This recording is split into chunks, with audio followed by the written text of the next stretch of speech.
Ya, Bapak Ibu jamaah, kita akan buka sesi tanya jawab untuk pembahasan kita di sore hari ini. Jadi Wali, sebelum nanti masuk kita jawab, ini satu hal penting yang kita inginkan ingatkan tentang soal hutang ini. Kalau mungkin nasabah hutang di bank itu insya Allah aman, maksudnya dari sisi pencatatannya dan seterusnya itu aman. Tapi kalau ini kan kalau di luar daripada itu, kalau pinjam di luar dari bank misalnya kayak teman atau dan sebagainya, itu jangan lupa untuk ditulis itu.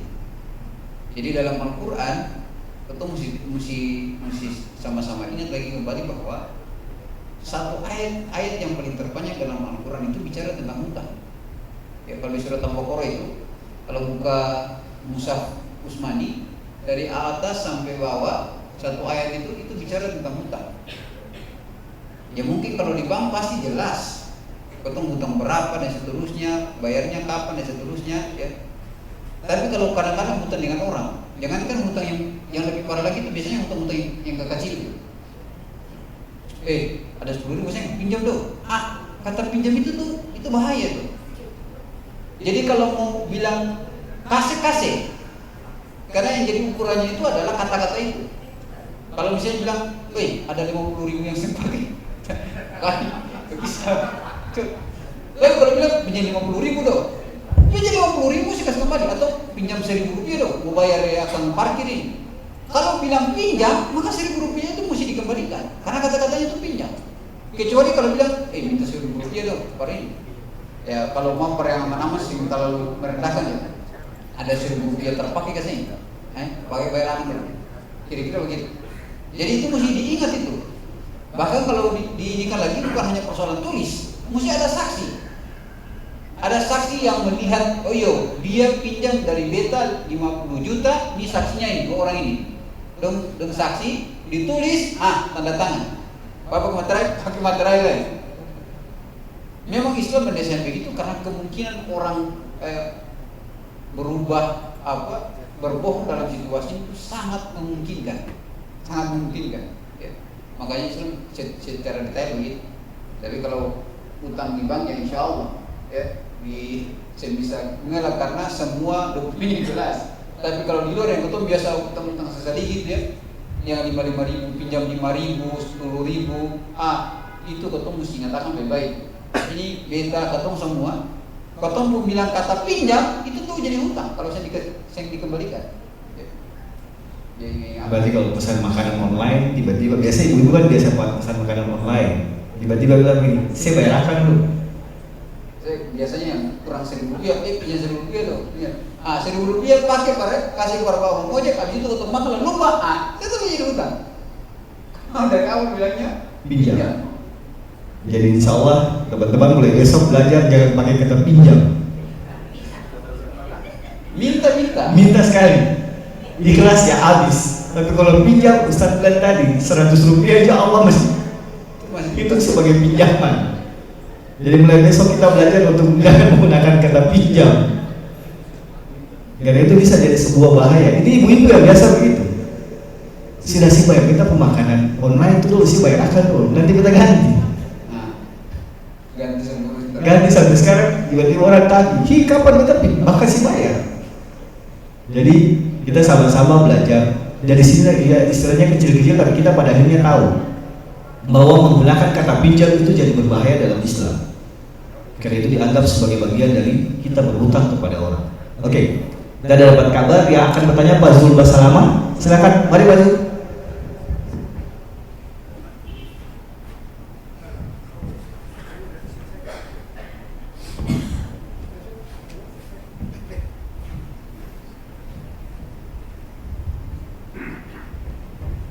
Assalamualaikum warahmatullahi wabarakatuh. Waalaikumsalam. Pertama-tama mungkin Ustaz tadi di awal pembukaan tadi Ustaz sampaikan hujan panas juga mengiringi kekalahan Jerman Ustaz. Ya saya juga sepertinya saya melihat alam juga ikut bersedih Ustaz dengan kekalahan Jerman. Namun namanya orang yang kalah ya pasti ada bangkit lagi. Biasa pahlawan itu pemenang itu kalah duluan Ustaz. Akhir-akhir kalah lagi. Baik, itu sebagai pembuka Ustadz. Langsung saya tanyakan perihal satu yang mungkin mohon penjelasan dari Ustadz. Untuk hukum perdata, kita ketahui bersama di Indonesia ada hukum perdata umum, kemudian ada hukum perdata Islam. Hukum perdata Islam bersumber dari Al-Quran, hadis, ijma, sampai bersumber termasuk fatwa.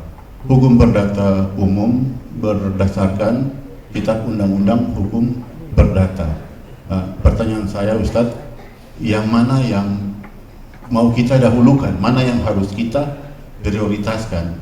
Kadang-kadang kita dapati tarik ulur juga, baik itu ahli waris atau mungkin yang tadi disampaikan ada om-om, tante-tante juga masuk ikut andil di situ.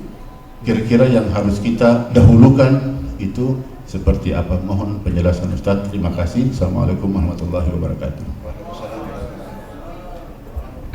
Ya, jazakallah. Ini memang paling tepatnya ini mesti di seorang lawyer yang mesti bahas jawab akan. Tapi kita secara pribadi tidak tahu secara detail apakah dibawa ke perdata Islam atau yang umum, mana yang lebih baik begitu, mana yang lebih baik. Saya tahu beta dua-duanya punya kekuatan yang sama. Saya tahu beta, ya. Baik itu di perdata yang misalnya Islam dengan dia pun itu juga, atau dia yang umum juga.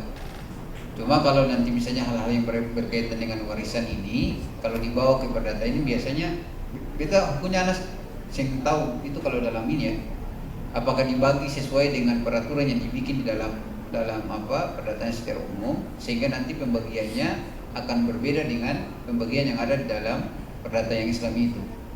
Mungkin ya dibikin begitu karena dia berasumsi bahwa gak semua rakyat Indonesia adalah Muslim, jadi dibuatlah begitu supaya nanti ini bisa diselesaikan. Cuma pada akhirnya beta ingin bilang bahwa sebagai bentuk ketong punya keimanan yang baik, kita akan berusaha untuk lebih dekat untuk menyelesaikan persoalan kita dengan aturan-aturan yang Allah buat. Kita sangat sadar betul bahwa apa yang digariskan tentang warisan ini lebih baik. Karenanya nanti kalau misalnya ada persoalan di antara keluarga, memang kalau semua keluarganya itu dengan frekuensi yang sama bahwa ketong ini mesti menyelesaikan dari sisi agama untuk ini, saya kira nanti akan dibawa ke dalam hal-hal yang bersifat perdata dalam perdata Islam itu yang, dan insya Allah itu bisa diselesaikan dengan cara pembagian warisan itu. Tapi memang nanti bahaya juga kalau misalnya ini kita bicara nih memang untuk persoalan ini ya. Dia problem itu kalau misalnya ada keluarga yang tarik ulur itu, sebagian mau ke sini, sebagian mau ke sini, dan seterus di perdatasnya dan seterusnya, itu juga problem memang. Jadi memang mungkin ini ketong lebih baiknya memang bertanya kepada orang pengacara dong yang biasa untuk bikin kayak begini, sampai persoalan harta gunung gini dan lain sebagainya. Cuma ya memang harapan besar ya, ketong yang ada ini untuk bisa membuat orang hati sama, kecuali kalau keluarga itu senantiasa dididik dalam nuansa keislaman. Kalau dia dididik dalam nuansa keislaman, insya Allah yang ada yang masalah-masalah kayak begitu muncul.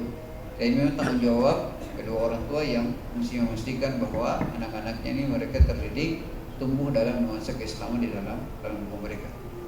Kita kira itu saja apa yang kita bisa jawab, karena memang keterbatasan kita memahami tentang itu dalam dari sisi hukum positifnya.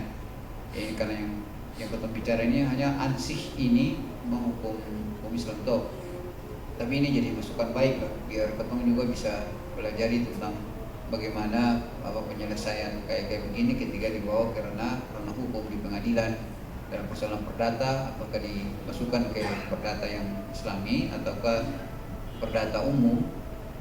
Mudah-mudahan lah, tapi saya berharap mudah-mudahan keluarga kita semua bisa sepaham ya, kalau kita meninggal ya, kita semua nih ya meninggal, yang keluarga yang kita tinggalkan mereka paham betul ini mesti diselesaikan dengan aturan Allah SWT.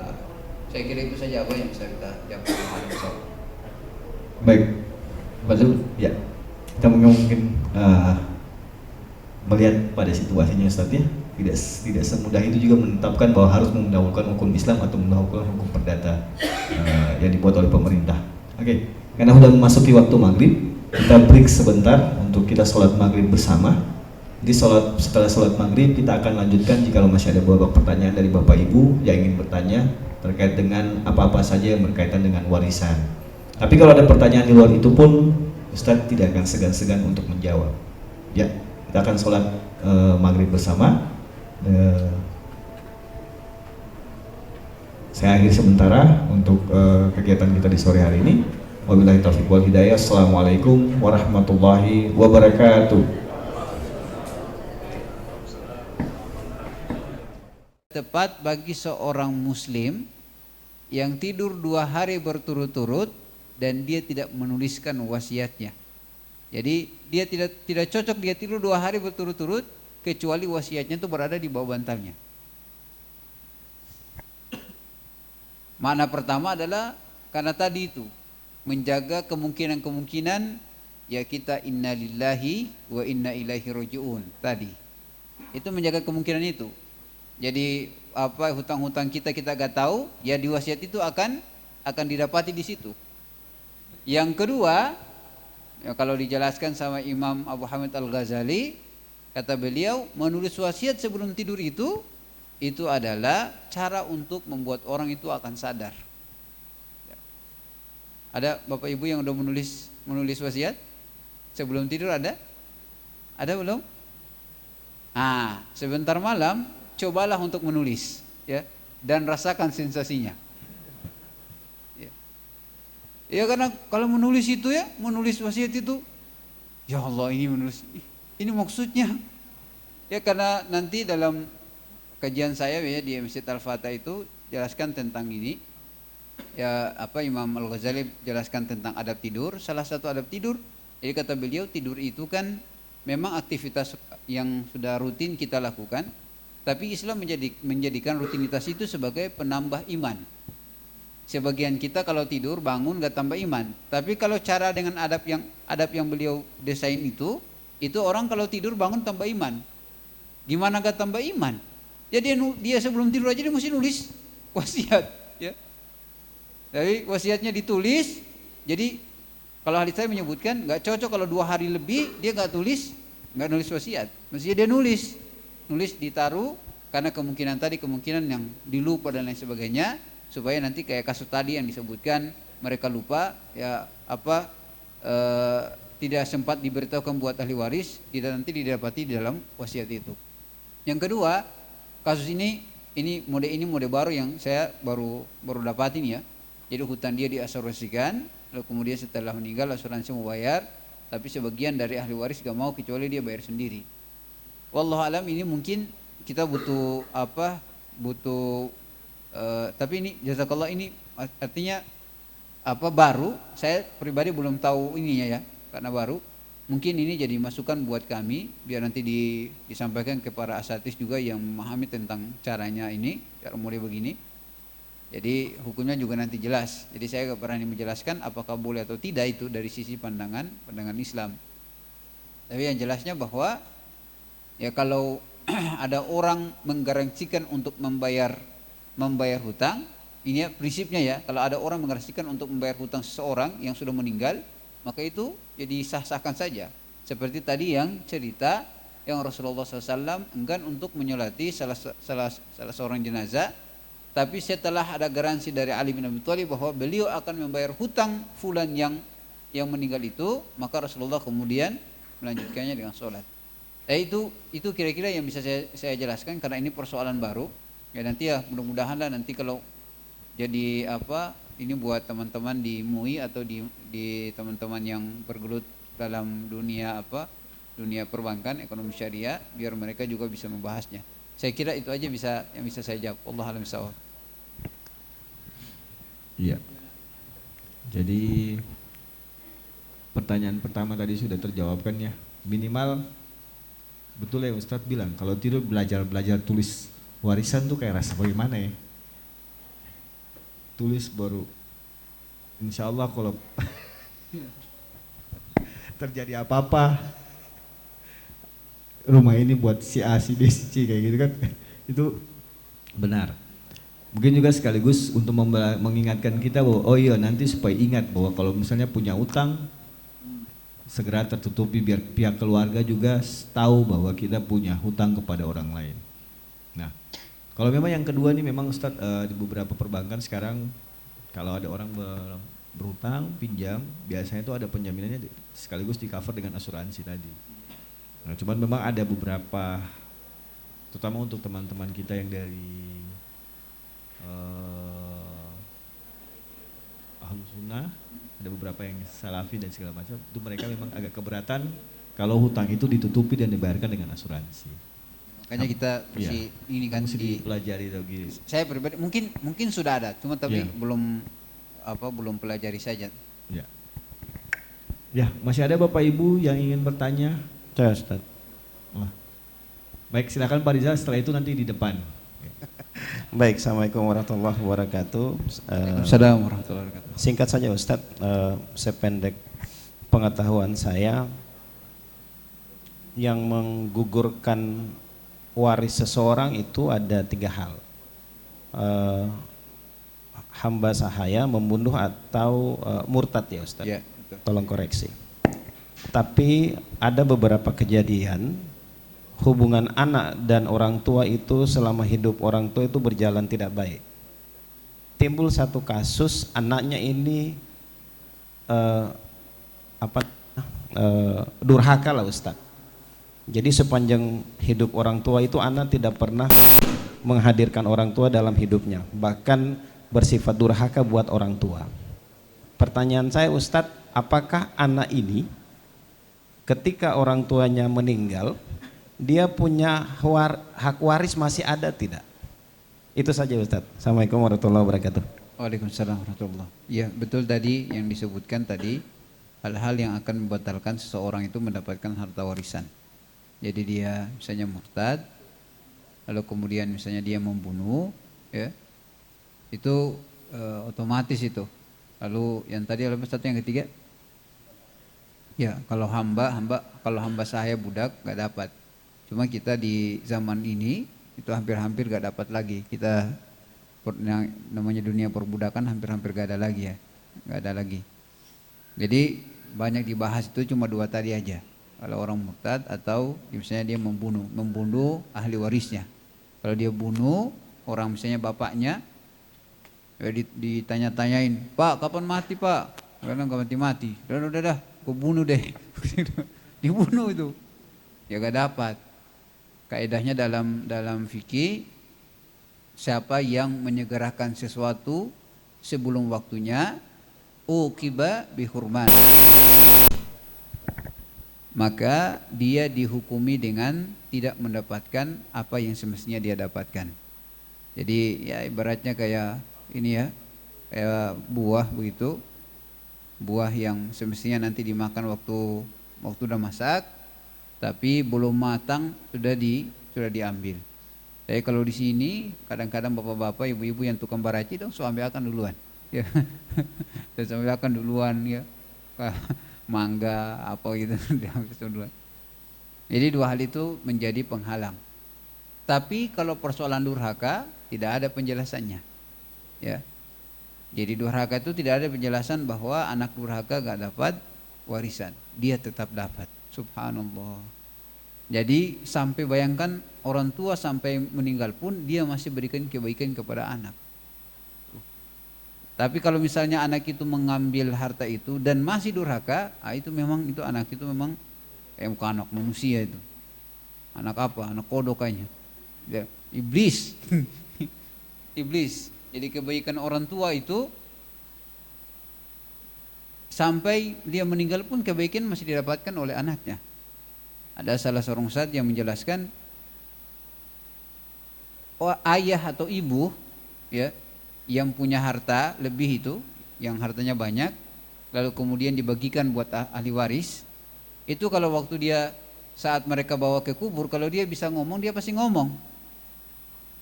Kata dia, saya ini seumur hidup nyari uang ya setengah mati doang, ya.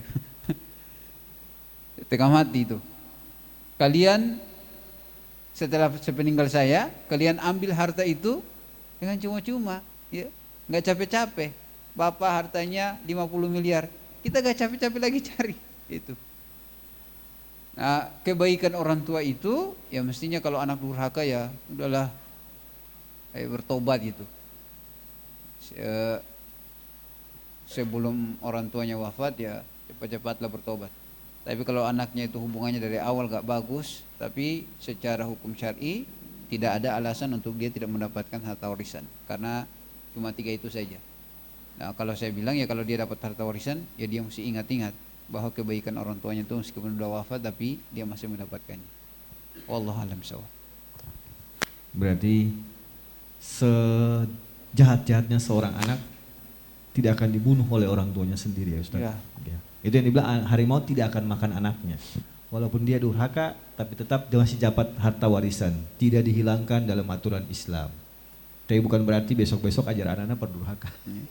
Orang bunuh orang aja itu sebenarnya tanpa ada alasan itu sudah sakit psikis. Iya. Apalagi kalau orang bunuh bunuh bapaknya atau ibunya, oh itu psikopat itu namanya. Ya. Ya. Kita ada punya pertanyaan di depan, mari Pak silahkan.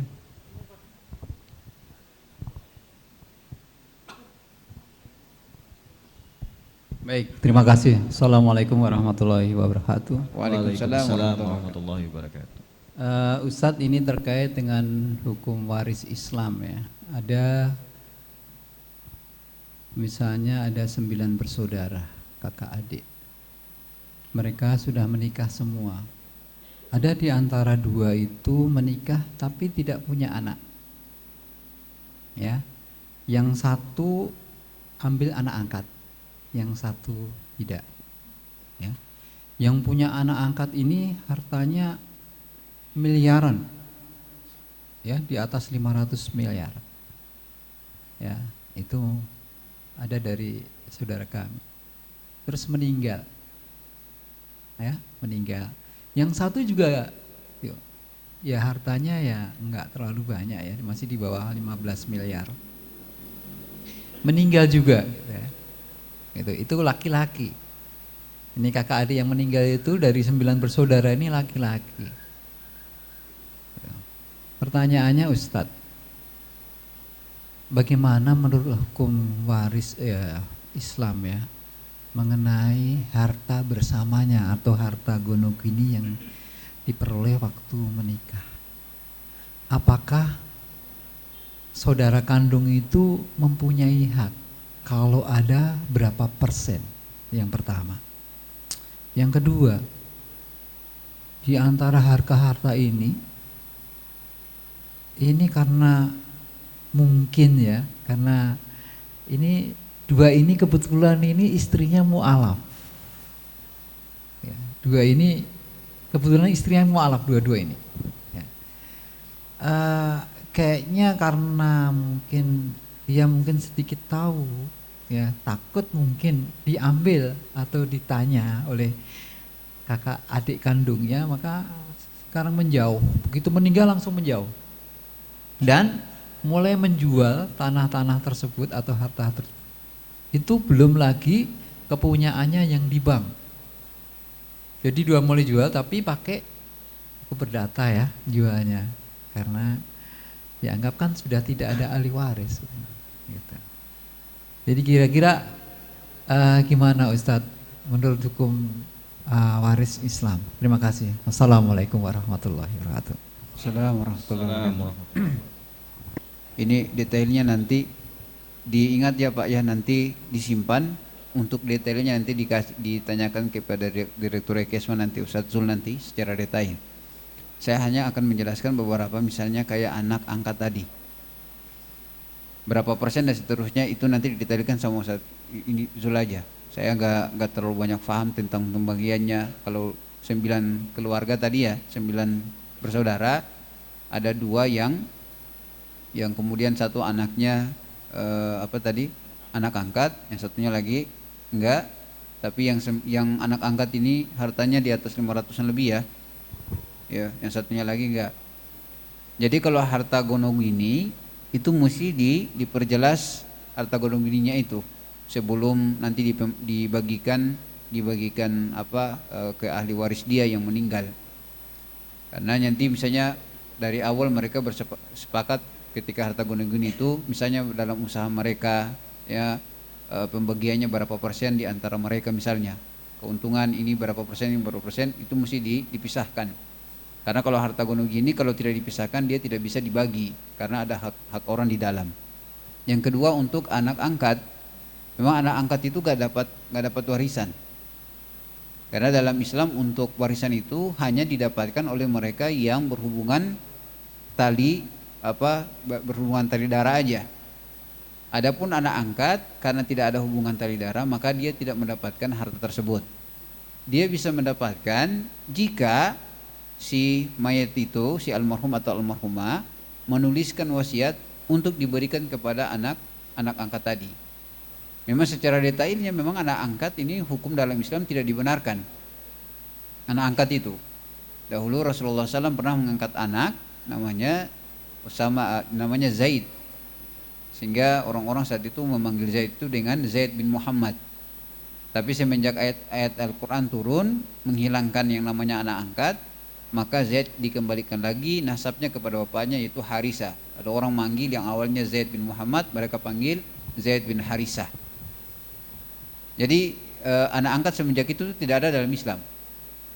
Cuma di zaman sekarang ini ya mungkin di waktu kecil ya sebagian ulama kita memberikan keringanan karena dikhawatirkan psikis anak itu yang terganggu. Dia akan bisa dijelaskan nanti ketika dia pada usia dia yang misalnya udah dewasa. Jadi yang kayak begini untuk anak angkat itu tidak mendapatkan harta warisan. Tapi kalau dari 9 keluarga itu, 9 bersaudara itu bisa mendapatkan. Jadi nanti nggak semua keponakannya bisa dapat. Dari 9 keluarga ini nggak semua keponakannya bisa dapat. Karena ada nanti dalam ilmu waris itu ada yang disebut dengan hajib wal mahjub. Ada yang menghalangi orang lain untuk tidak mendapatkannya. Detailnya ini kalau dibagankan ini banyak banget. Misalnya keponakan nggak bisa dapat kalau misalnya ada bapaknya. Kayak tadi misalnya dari 9 bersaudara, ada keponakannya di semua itu. Keponakan ini nggak bisa dapat kalau misalnya ada bapaknya, ada ayahnya, begitu. Atau ada juga yang menyebutkan misalnya keponakan nggak bisa dapat kalau misalnya ada kakeknya, karena diambil semua sama kakek. Jadi keponakan nggak dapat. Ya kira-kira demikian. Intinya saya hanya jawabkan dua tadi saja, bahwa harta gono-guni tidak bisa diberikan kepada ahli waris sebelum diperjelas yang ini, yang saudara satunya bagiannya yang aslinya sebelum meninggal itu berapa, dipisahkan dulu. Setelah dipisahkan baru dibagikan kepada ahli waris. Saya kira itu aja Pak yang bisa saya jawab. Mudah-mudahan nanti disimpan pertanyaannya, nanti ditanyakan sama Ustaz Zul insyaallah. Beliau paham betul tentang hukum warisan ini. Wallahu a'lam bishawab. Baik Pak. Jadi untuk Bapak Ibu jamaah, kalau terkait dengan pembagian jumlah 1/3, 1/6, 1/8, itu memang ada sesi, ada waktu tersendiri. Kita akan bersama-sama dengan Ustadz Zulkifli Faruzai, Direktur Yakesma Ambon. Beliau yang akan menjelaskan secara detail. Memang di awal beliau sudah sempat menjelaskan bagan untuk dari almarhum kepada satu garis lurus, satu nasab. Kalau ke bawah tidak ada, harus naik dulu ke atas kakeknya dan segala itu sudah dijelaskan, tapi belum secara gambaran, baru gambaran besarnya aja, belum sampai detailnya. Insya Allah di pertemuan berikut kita akan membahas secara detail dengan Ustadz Zul terkait pembagian-pembagian tersebut. Nah, kita ada punya pertanyaan melalui Zoom dengan Pak Dimas dari BRI Namlea. Disilakan Pak Dimas.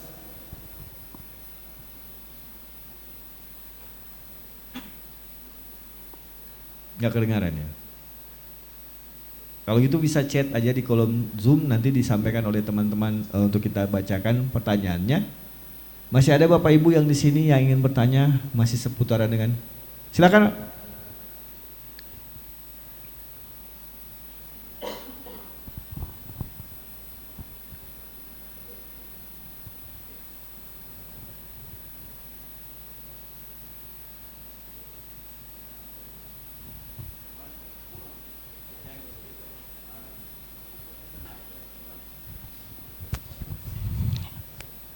Makasih. Assalamualaikum warahmatullahi wabarakatuh. Waalaikumsalam warahmatullahi wabarakatuh. Ya, mungkin saya ingin bertanya Pak Ustadz. Yang pertama, ini Pak, kalau misalnya untuk ahli waris Pak, ini kan ada kasus misalnya ada suami istri, kebetulan mereka tidak diberi keturunan, kemudian mengambil anak angkat, gitu Pak Ustadz. Nah, ketika orang tuanya meninggal, apakah si anak angkat ini langsung otomatis mewariskan harta tersebut sebagai ahli waris, ataukah secara Islam itu mengatur bahwa misalnya harta itu harus ahli warisnya ke saudara bapaknya atau mungkin terkait dengan orang tuanya Pak Ustadz. Nah, mungkin mohon penjelasan apabila misalnya sudah dibagi, misalnya orang tuanya sudah mewasiatkan ke anaknya, apakah secara hukum Islamnya seperti apa Pak Ustadz? Kemudian yang kedua Pak Ustadz, terkait dengan warisan ini juga kan saya pernah dengar salah satu kajian juga bahwa warisan itu bukan hanya harta tapi juga hutang. Artinya kalau orang tua itu punya hutang berarti anak-anak juga diwariskan hutang tersebut. Nah, kita kadang tidak tahu juga Pak Ustadz berapa banyak misalnya, atau mungkin orang tua kita kadang berhutang tapi kita tidak tahu berapa banyak, seperti itu Pak Ustadz. Nah, apakah kita sebagai anak itu kewajibannya seperti apa secara Islam gitu? Kalau misalnya kita menyelesaikannya, misalnya kita punya rezeki yang bisa terselesaikan, ya mungkin alhamdulillah. Tapi kalau misalnya kita tidak mampu menyelesaikannya, apakah kita berdosa atau seperti apa Pak Ustadz secara Islam? Mungkin itu, terima kasih. Iya, saya jawab yang saya ingat dulu yang terakhir ini. Ya. Jadi utang itu tadi dia tidak bisa diputihkan, karena tidak bisa diputihkan, yang mesti di terus begitu menurun ke dibawa oleh anak-anaknya almarhum atau almarhumah. Lalu misalnya kalau misalnya anak-anaknya itu tidak mampu menyelesaikannya, dia jalan terus sampai ke cucu. Ya, karena itu jadi tanggung jawab yang mesti diselesaikan. Jadi gak bisa makanya tadi saya bilang mudah-mudahanlah kita ini meninggal, kalau kita meninggal kita tidak menjadi beban lah. Kita minta sama Allah SWT supaya kalau kita meninggal kita tidak meninggalkan beban buat keluarga kita. Sebaik-baik orang yang meninggal tuh kayak begitu, kayak husnul khotimah gitu. Dia tidak membuat ahli warisnya kepala sakit, pusing karena ada banyak beban ya. Sebisa mungkin kita selesaikan urusan kita selesaikan agar ahli waris pun tidak dalam keadaan situasi sebagaimana kayak tadi. Jadi ya kalau anaknya yang mampu menyelesaikan, ya turun lagi ke cucunya, dan itu mesti dijelaskan. Ya, hutang itu tetap mesti dijelaskan. Sehingga kalau cucunya yang menyelesaikan, maka cucunya itu ya cucu termasuk cucu yang soleh, yang berbuat baik, berbakti kepada kakeknya untuk menyelesaikan hutang tersebut. Jadi itu demikian. Yang kedua, pertanyaan pertama yaitu terkait dengan anak angkat. Jadi anak angkat itu dia sama sekali tidak akan bisa mengambil harta warisan. Dia hanya bisa mengambil dari jalur wasiat saja kalau dalam hukum Islam. Ya, dia cuma ambil dari situ. Jadi kalau misalnya ada seluruh harta yang ditinggalkan oleh kedua pasangan ini yang kebetulan tidak memiliki anak, cuma mereka angkat anak ini, kalau dalam hukum Islam dia hanya dapatkan dari wasiat. Katakanlah misalnya dua-duanya suami istri ini sudah berwasiat, katanya kalau saya meninggal harta semuanya buat anak ini. Tetap kalau dibawa ke dalam Islam hanya akan berikan dia cuma sepertiga aja dari seluruh harta. Terus gimana sisa dari harta itu? Sisa harta itu kalau di zaman dulu itu dikembalikan kalau misalnya dia tidak ada lagi keluarganya ya. Kalau ada keluarganya pasti dibagikan ke keluarga mereka. Misalnya istri berarti ada kakek ayah dan ibunya ada tidak? Kalau gak ada lagi, berarti coba lihat lagi saudara-saudaranya. Saudara-saudara kandungnya ada gak? Laki perempuan. Kalau gak ada, coba lihat saudara-saudara dia yang sebapak. Kalau gak ada, coba lihat pamannya ada gak? Begitu seterusnya. Kalau misalnya tidak diketahui ahli warisnya, kecuali ini dua orang ini aja begini tidak diketahui, maka sepertiga dari harta yang mereka tinggalkan diberikan kepada anak angkat tadi. Karena wasiat tadi, ini anak ini dia mesti dapatkan seluruh harta, dia hanya dapatkan sepertiga, sisanya dimasukkan ke dalam kas negara yang dulu biasa disebut dengan Baitul Mal al-Muslimin. Itu jadi dikembalikan, karena ya negara itu ya dia yang akan kalau kayak ada zakat dan seterusnya, kalau udah ini itu dia ambil. Di sisi lain juga misalnya kalau kayak cerita tadi kayak hutang, dalam Islam itu negara mesti membayar hutang penduduknya, rakyatnya yang tidak mampu menyelesaikan hutang. Ya, Rasulullah bilang, kalau kata Rasulullah, saya adalah bapak bagi seluruh umat ini. Jadi mereka yang tidak punya bapak untuk menyelesaikannya, bawa datang kemari, saya selesaikan. Dahulu tuh demikian. Kalau yang zaman sekarang, negara yang buat utang buat kita. Jadi kita anak-anak yang udah lain ini udah mesti bawa hutang berapa banyak gitu. Nah, sallallahu alaihi wasallam, mudahanlah negara kita selesailah hutangnya, nggak diinikan lagi ya, supaya negaranya negara martabat lah insyaallah. Ya. Saya kira demikian. Kalau dahulu desain dulu tuh demikian, Baitul Mal al-Muslimin itu punya kewajiban untuk menyelesaikan hutang orang-orang yang tidak mampu menyelesaikan hutang. Ya, mestinya demikian, mestinya negara mesti hadir dalam situasi kayak begitu. Nanti di sisi yang lain memang zakat itu sendiri, zakat itu ada diperuntukkan buat orang-orang yang berhutang. Wal gharimin, dari 8 asnaf itu 8 golongan zakat itu, satu golongan yang mesti mendapatkan zakat itu adalah mereka yang berhutang. Ya Ustaz, bagaimana kalau yang nasabah di sini yang hutangnya banyak tapi hidupnya mana-mana aja? Mereka dapat enggak? Ya nanti lihat dia mampu bayar enggak. Kalau dia enggak mampu bayar, kasih.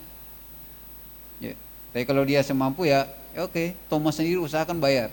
Ya. Tapi kalau dia enggak mampu bayar, itu zakat itu bisa diambil bagian untuk diberikan kepada orang-orang yang berhutang untuk dibayarkan hutangnya. Ya, mungkin ini belum jadi tren di Ambon atau di Maluku secara khusus, secara umum, mobil khusus di Ambon. Bahwa 8 asnaf ini Katong juga cari orang berhutang apa yang semampu diselesaikan. Tapi rasa-rasanya kalau ditanya begitu kayak buka aib begitu ya. Ya, buka aib. Padahal ya Al-Qur'an menyebutkan salah satu bagian yang mesti dibantu itu adalah orang-orang yang berhutang tadi. Wal gharimina, orang-orang yang hutang, ditanya dapat kasih harta bagiannya supaya dia menyelesaikan hutangnya. Itu cara Islam menyelesaikan problem hutang. Wallahu a'lam bishawab. Ya. Jadi sebenarnya pertanyaan anak angkat ini udah 2 kali ya dibahas nih Ustaz. Tapi ini juga memang sebenarnya menjadi sebuah cerita menarik sekarang Ustaz. Padahal dalam Islam sendiri Ustaz sudah bilang anak angkat itu dihilangkan. Zaid sendiri ketika memakai nama bin Muhammad harus dihilangkan ketika ada turun ayat, harus kembali ke nazabnya. Ya. Nah sekarang yang terjadi Ustaz, ada orang adopsi anak angkat, dia rubah seluruh isi aktenya. Anaknya tuh dikasih marga, misalnya kau dikasih masuk ke marganya kau. Padahal sebenarnya anak itu punya orang tua. Atau dia bilang gini, soalnya anak ini didapat bukan diadopsi. Ada yang serahkan ini anak ini siapa mau piara. Sing tahu siapa pu anak ketemu. Dia merasa bertanggung jawab, dia ambil, anak itu dirubah. Ayahnya saya, ibunya. Padahal dia sebenarnya punya. Nah, ketika pada saat pembagian warisan, anak itu diserahkan semua. Ini loh, arisan ini diserahkan semua. Itu kalau dibawa ke perdata umum pasti dia dapat. Iya, didapat. Ya. Tapi pada kenyataan kalau dalam Islam, dia hanya mendapat 1/3 bagian dari. Tapi kalau menghilangkan nasab orang tuanya sendiri, orang tua kandung, bagaimana Ustaz? Ya kalau yang muda kayak begitu, ya zaman sekarang yang ya anak yang biasa dibilang anak pungut ya. Anak pungut ya. Karena tidak jelas ini siapa bapaknya, ibunya gitu, biasanya diambil. Itu untuk nasabnya misalnya